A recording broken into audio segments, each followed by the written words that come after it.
আসসালামু আলাইকুম দর্শক। বিভিন্ন প্রোটিনের প্রতি অ্যালার্জিক প্রতিক্রিয়া, ল্যাকটোজ এনজাইমের অভাব, গ্যাস্ট্রোইন্টেস্টাইনাল সমস্যা, এইসব সমস্যা থাকার কারণে অনেকেই গরুর দুধ খেতে বা হজম করতে পারে না। আজকের এই ভিডিওটি শুধুমাত্র তাদের জন্য, তাই কোনো স্কিপ না করে এই ভিডিওটি সম্পূর্ণ দেখতে থাকুন। আজকে স্পেশালি আপনাকে বলছি, আপনি যেহেতু দুধ খাইতে পারেন না, তার 3টা কারণ বলবো।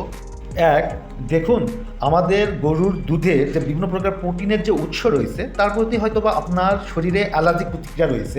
2, ল্যাকটোজ এনজাইমের অভাব, তার মানে অনেকেই দুধে যে চিনি থাকে সেটা হজম করতে পারেন না। 3, গ্যাস্ট্রোইন্টেস্টাইনাল একটা হজম প্রক্রিয়া, যারা হজম করতে পারেন না, যার কারণে এই 3টার কারণে যাদের পেট ফুলে থাকে, হজম হয় না এবং অনেকের অ্যাসিডিটির প্রবলেম হয়। তাই আমি সাজেস্ট করব প্রতিদিন নিয়মিত গাওয়া ঘি খেতে।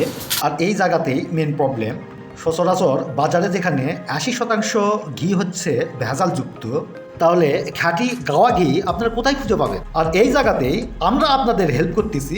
আপনারা একদম নিশ্চিন্তে আমাদের এই ঐতিহ্যবাহী পাবনার অথেন্টিক যে কোয়ালিটিফুল দেশসেরা শতভাগ হাইজিন মেনটেন করা নাম্বার 1 একদম প্রিমিয়ার কোয়ালিটি গাওয়া ঘি আপনাদের দরজায় পৌঁছে দিচ্ছি সম্পূর্ণ ক্যাশ অন ডেলিভারিতে। আপনারা দেখে শুনে আমাদের কথা ও কাজের মিল পেলেই আপনারা আপনাদের মূল্যবান পেইড আপনারা করতে পারবেন ডেলিভারি ম্যানের হাতে।